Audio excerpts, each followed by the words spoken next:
Welcome to Kick-Ass Confidence. Today I'm joined by Julie Borron. So let's jump right in. You were born in Cannes, France, and you lived there most of your life, and then you moved elsewhere before coming to Sydney for love. Can you fill in the blanks for me a bit? All right. So yes, I am born and raised in Cannes, and as quite a lot of people may know, this is the Cannes Film Festival city. It's the city of honeymoons. It's very glamorous, and I love it. And as much as I did love it, I moved to the UK first to finish my studies.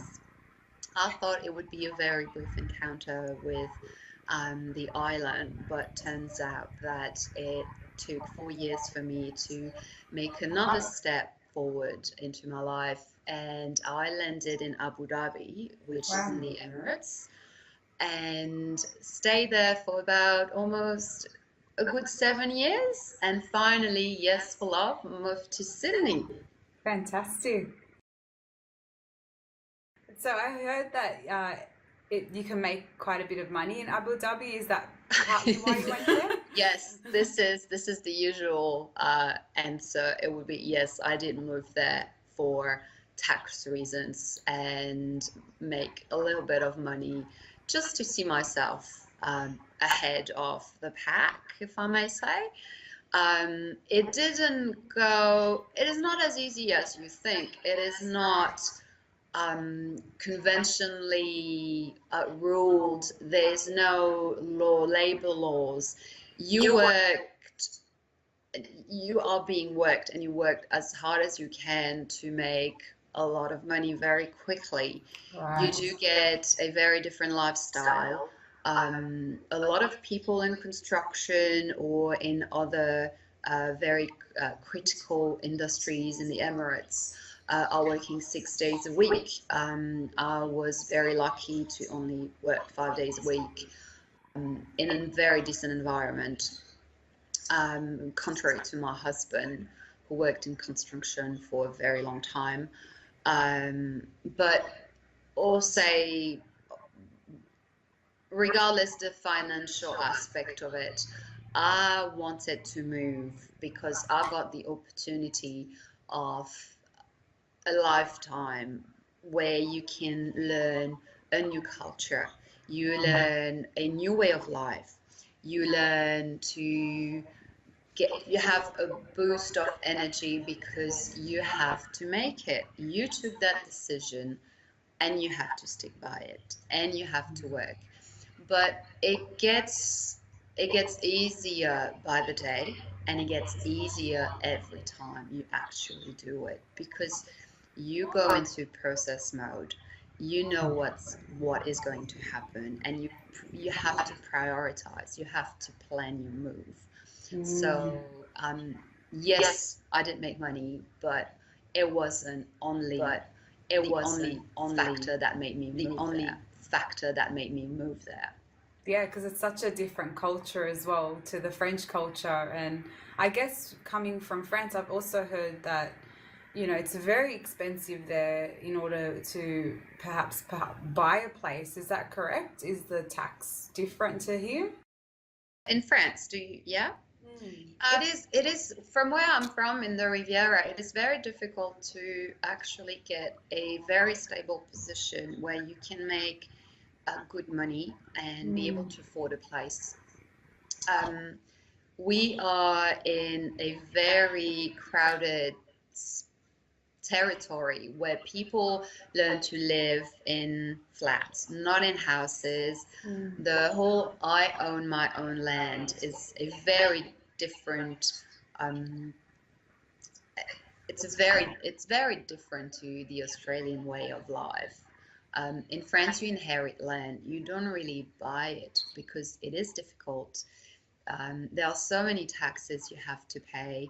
It is Life is a bit more expensive, but you not pay as much as Australia or anywhere else, I would say, in the world. Mm. But at the same time, you have a lot of holidays. It's 35 hours a week. You get a pension, you get very good benefits. So you have to put everything into perspective. Right. Um, that's what is important, I think, and people Yeah. forget it. Oh, absolutely. It's just good to know because I don't know how many people would know that part of being in France. And yeah, I think it does balance out anyway. So, how did you meet your husband, Amir? Ooh. um, my beloved husband. I do love him. So I'm not the only one who moved to the Emirates. There are many expats, and turned out that a very good friend of mine who I'm studied with moved as well to from the UK to the Emirates. And he had a circle of friends. I had my circle of friends. And one day, out of the blue, called me up saying that he had to take that friend to the airport, who was flying to Sydney, and he didn't want to drive alone. And I thought, haven't seen you in a while. Why not? We can catch up for coffee in. So off we go, and we dropped Amir. But what really did strike me about Amir is that he did not ask any of the expat questions that usually come up when you meet someone. He didn't want to know where I was from, what I was doing, how much I was making, where I was living, um, what other language, where did I live before. No, it was just, you're Julie, okay, nice to meet you. And that was it. And he would do the exact same. He was not really interested in sharing private information. And I thought, okay, so I have to do a little bit of digging. If I really want to know this person, I have to go out with that person, and I respect it. And yeah, eventually he came back from Australia, and we started to see each other for coffee, for a movie, in between work, and say, hey, I'm going for lunch. Do you want to meet?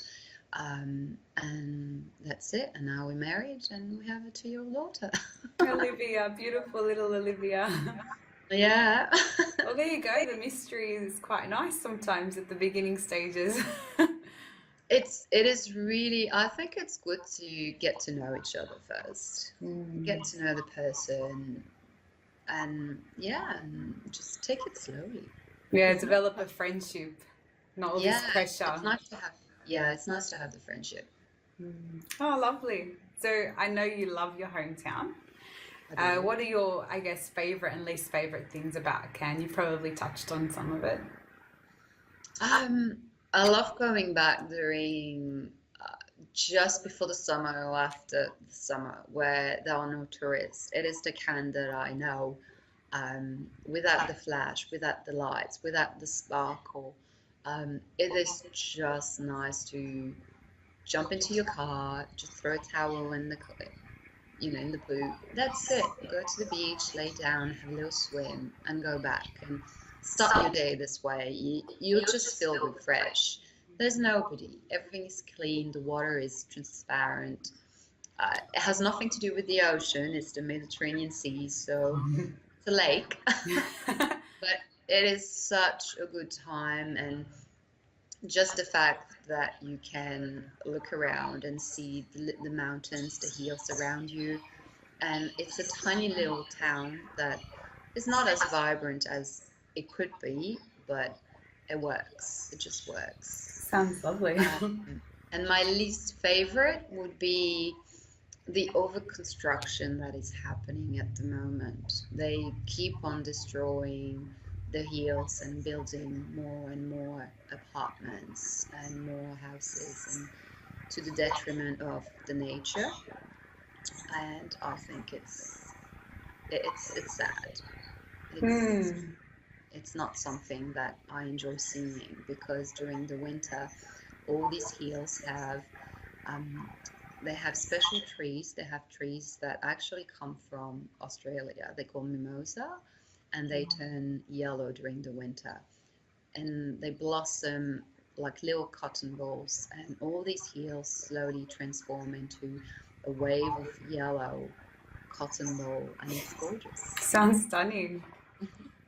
Okay, so it wouldn't have been easy moving to Sydney given how much you love your hometown. What led to that decision?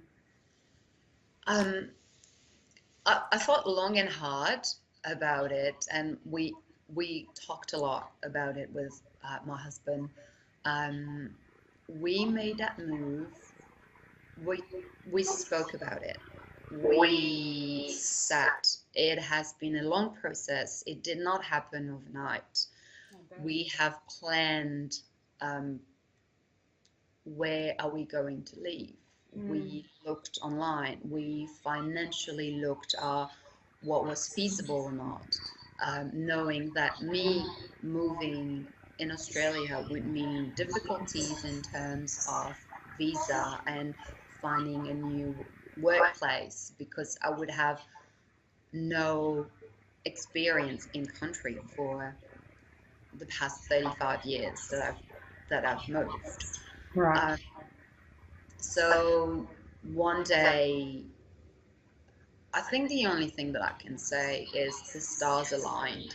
Um, we had that plan in place where um, if the work that he would get would sustain us for a period of time where I could stay at home and find work, if the tick in the box for the location of work and the location where we would like to live match, if everything was settled in our life, in family, the background being my father being very sick and passing during that planning phase. Wow. Um, but finally, the the the concrete, what happened, the trigger to our move was, um, both family were stable. My mom was fine on her own. She was finding her grounds again. My sister lives abroad, so she was fine. Amir's family as well was stable. He went through somebody passing as well, in the very close to my dad's passing as well. So that were events that rocked our support systems. Mm. But as a unit, when we've received that letter that says we would like to hire you for the foreseeable future, um, we were in a good place and we thought, yeah, that's the time. It is now. It is now. We have to move to Sydney now. The Mm. stars have aligned. Everything is okay in both our lives. And we want to make ourselves a unit as well. We do want to get married. So let's make it happen. And that happened 3 years ago now. Wow. It's So been that long already. 2014, May 2014, that's when we took the plunge. The plan kicked into action. And since then, we never looked back. Wow. And was it 2015? No, when did you get married? May. We got married the 18th of May 2014. Yeah, my birthday. That's how I remember. I wasn't sure if it was that year or the year after. It's all kind of getting a little bit mixed up. Yeah, it sounds like you guys had a lot going on. I'm sorry to hear that. So what helped most in processing and accepting the big move? Because I guess there's a bit of a mourning of the loss of what once was when you welcome something new, even if it is something you're looking forward to on some level. Yes, I think it's my first instinct was to plan. What is going to happen? How are we going to make this happen? Um, and it's not only planning for the best, sometimes it's planning for the worst. So you need to have plan A and plan B. But in my case, I would say plan B is just buy a ticket and go home. That was my ultimate worst case scenario. But apart from that, it's make sure you plan well. Um, keep your level of determination and your support system. Make sure that you kick this into place, because sometimes just your own self-confidence, your determination to make it work, the trust you have in each other, the love you have for each other. There are days you will wake up and you will cry, Mm. but it's life. It is yes, the morning of what was, but it's the birth of something new. And this is what you should embrace. You cannot regret, you can't have regrets because it is such a negative connotation to that word. You have to take the good, embrace the good. It's just like mourning, the, that time when you mourn a person or an experience, a previous life, a previous job. You have to let it go. You Mm. have to embrace the good memory. You can't focus on the bad because you will never move forward. You mentioned getting your support system set up. My next question was going to be, how important are your girlfriends? And I wonder, is that part of what you mean? My girlfriends, because I've moved so much, it's really hard to put, I can't really qualify them as girlfriends. They are my support systems. They're not just girls, they're not just friends. They're somehow almost family because you've been living abroad and you didn't have your immediate family, and you get attached to these people who are in the exact same boat as you. And it is quite amazing. It does not matter your geographic location, they are a phone call away. They Mm. are a message, a Skype, a WhatsApp away, which is quite amazing. So they are very important to me because they know my past, but they are also part of my future, and I embrace it greatly. Fantastic. I can relate to that. Next, what's your favorite and least favorite thing about Sydney, Australia?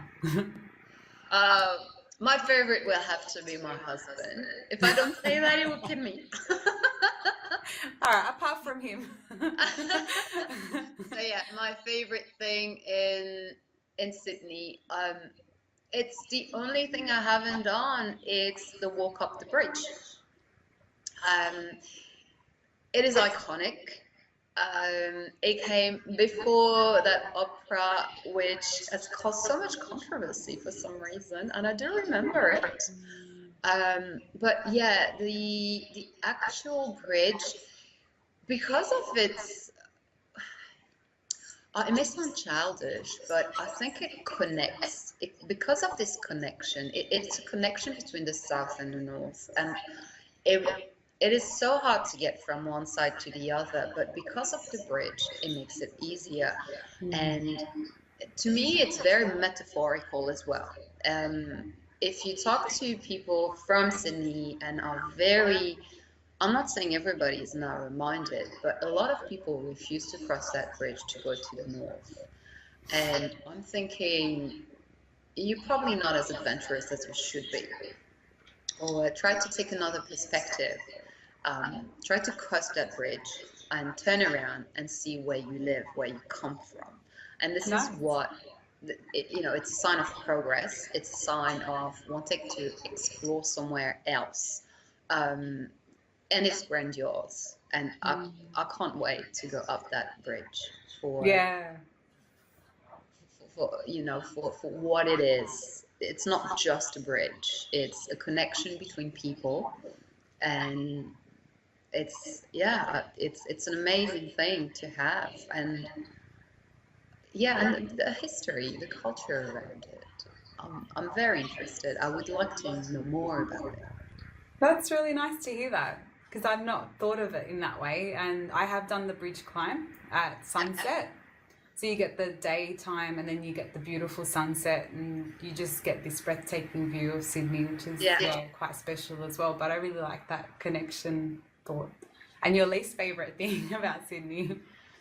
My least favorite thing. It's too far away. Um, and I don't understand the concept of Christmas in July. Um, yeah, for whatever reason, my my biological clock is telling me there's something wrong with the weather. It should be really warm by now, but no, it's winter. Um, it's very odd. No, but uh, my least favorite thing about Sydney, I think it is its geographical location. In terms that I must take a plane to go to go to Europe, to go to Asia, and it's not just a trip by plane. It is a planned trip. You have to make sure that you go for about a week. It's the distances. Um, it. I think it's the distance that is a bit frightening. It's the scale of the continent that is quite interesting and frightening at the same time. Yeah, I think that's one of my least favorite things, how far away we are from Europe, for example. And being in France, you would have had, 2 hour flight and you could be most places in Europe, really. So, with your beautiful daughter Olivia, how do you keep her connected to your culture and keep yourself connected? Because it is an important part for you. Yeah, just on a quick anecdote on the French part and being connected. Um, the French elections are on at the moment, and I did have to go vote, which is my duty as a citizen of France. Um, so I went, and I could not believe the the sheer mass of French citizens in Australia. And I was quite taken aback. I thought I was doing my bit to try to connect to the French culture and stay in contact and try to meet them. But turns out that I'm clearly not doing enough, um, or I might be missing. I might be missing something. I might be missing a point. I'm not looking where I should be looking. Mm. But aside from that, I have found a couple of play groups for Olivia, which I go regularly. I get to speak French. She gets to listen to French not only with me talking to her every day or with her grandma via FaceTime. She learns it from other people because I think it's important. The dynamic of the discussion, the way I would answer to her is entirely different to another person. Now they would interact with her as well. So it is, to me, it's very important. Um, and I can't, she's connected to the Frenchness as well because I like cooking. So because I cook French, I do have my little veggie patch as well where I keep all my French herbs. And she helps me, so I suppose she's immersed in that way. Um, and to take it a little bit further, but I think it's probably the easiest part is French television, French recordings, the iPad, the internet, the music. That's the easiest. You just have to download it and play it. So yeah, this Oh, that's is fantastic. what we do. I'm picturing her in the garden patch. She's very outdoorsy and active, so very sweet. In terms of your business, you're not afraid of challenge. We've kind of figured that out already, but you've qualified as a mortgage broker. Congratulations. It's Thank you. fantastic. You're welcome. And you're starting your own business. So how did that come about? Um, well, it came about when we were actually planning to move to Sydney. That was always the discussion that would come about. Would I go back to work for a corporation, or would I start learning and grow myself into my own business? Um, the the really good thing about Australia is because it's such a good country and the economy is flourishing. The entrepreneurial Yeah. aspect of It's a mouthful. yeah. So the aspect of work is it pushes a lot of people to be entrepreneur, to own what they do. And I really enjoy this. This is something that I have not come across to that level. Um, and me being Australian and wanting not to be tied up to a desk pushed it even further. And we were abroad, we were financially secured. Um, we got married, I got pregnant. My visa status was a bit in limbo because I was in between two visas. So I thought this is just the right time. This is the right time for me to um, come to Sydney, to study, to start from scratch, to start something that I really want to do and that I enjoy. So by coming here as well, we wanted to know where we wanted to live. So I got the entrepreneurial side of things from my husband. Uh, I got the real estate from just looking around, trying to know where I wanted to live in Australia, in Sydney. And third of all, part of my support system, my sister-in-law, is already in finance. So when you combine the three of them, it is very, it came to life. Suddenly it came to life. You think, okay, this is my light bulb moment. This is what I want to do. This is, the market is vibrant, it's dynamic, it keeps changing. I can learn. Every day is different. Every case is different. Um, this is something that I want to do. But at the same time, I didn't want to go back for a bank, for example, and be part of the credit department. But talking and speaking, um, being sociable, being extrovert, this is not something that came naturally to me. I had to work on it. Um, so this was my big learning curve. It wasn't really the studying because you'll get it done.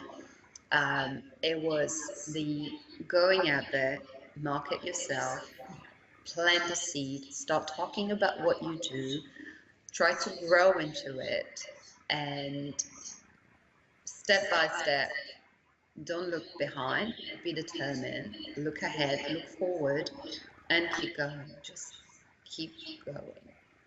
I can relate to that. Amen. So basically, the biggest challenge you're saying is marketing yourself and being extroverted wasn't in your comfort zone, and that's been the biggest, I guess, push for you outside your comfort zone. Do you feel like that was also an opportunity where you've grown the most since you've decided to be an entrepreneur? Yes, absolutely. The marketing side of things, the client relationship, the keeping in touch with them, the appreciation that you have to put into work, and not not necessarily reciprocated. That were the main focus points for me. Um, there's no KPIs. You are your KPIs. This was, yes, this was the hardest. And once again, support system kicked in. You have to ask for help when you're not an expert at that. You cannot just grow a business, focus on one industry and your work, and at the same time try to multitask. You are not necessarily an accountant, you're not necessarily a marketing strategist, you are not a legal person. You have your core business and try to focus on your core business, plan your core business, and again, the rest will fall into place. If you have the right support system, you should be fine. There's so many different areas to business. It's not just your expertise, and usually, nobody knows all the different areas. Exactly. One French dish that we must try. This is the hardest questions you've asked me by now. It's pretty good So food. I think everybody knows the bourguignon, bœuf bourguignon. So imagine that dish and you put it into raviolis, and the raviolis are literally floating in that sauce. It is the best thing you've ever tried. Is it with red This wine? What's the sauce for beef? it is red wine, yeah, Yeah, yeah, so and nice. it's a very Provençal view to raviolis and to bourguignon. Um, it is really from the south of France. It's really an amalgamation from what the Italians brought to France and what France can give as well to Italy. Nice was for a very long time Italian. Mm. They have they have that specialties that have evolved around not being really Italian or not being totally French. And this is what is really the Mediterranean culture, and it's delicious. Stop it, I'm salivating. Your favorite quote? Seize the day. Nice. You and it works both ways. There are days that are good, there are days that are bad, but you always learn. You always learn from the good and you always learn from the bad.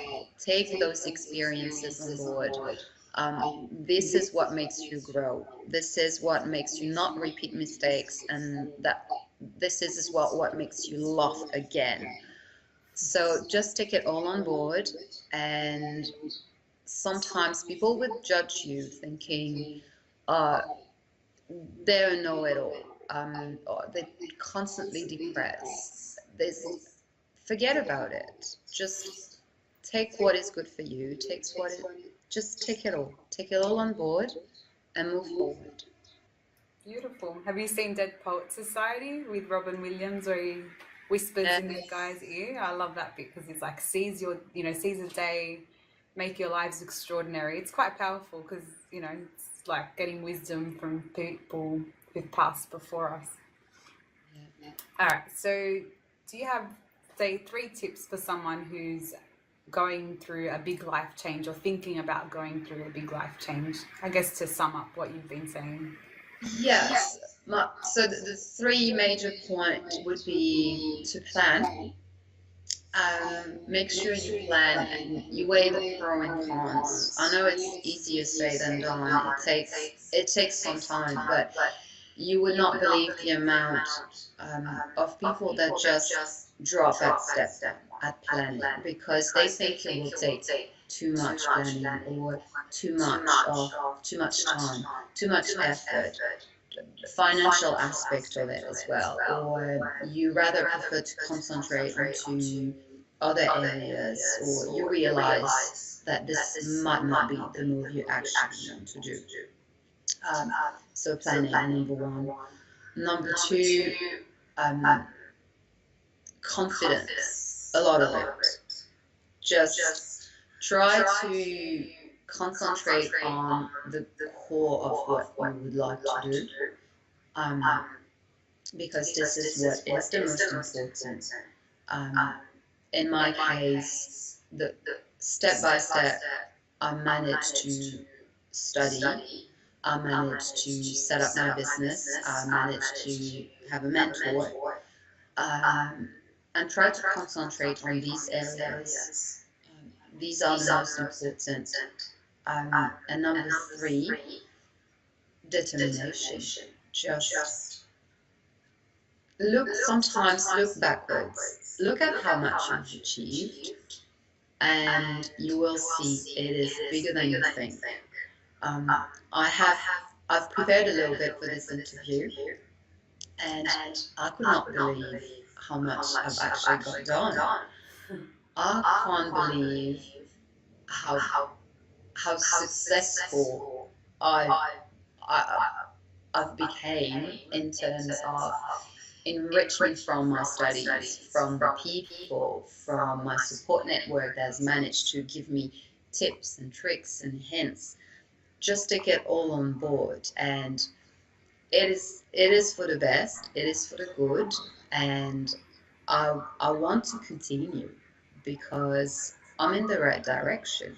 When I look backwards, and I look forward. I know I'm on the right path.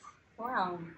It's really cool. Thank you. Those tips are fantastic. And I like to tell people to look back the past 2 years. I find if you look back a few months, you may not see too much change. But if you look back 2 years, you can actually see an accumulation, especially if you are clear on what you want and why you want it and you're working towards it. You can really see a lot of change in 2 years.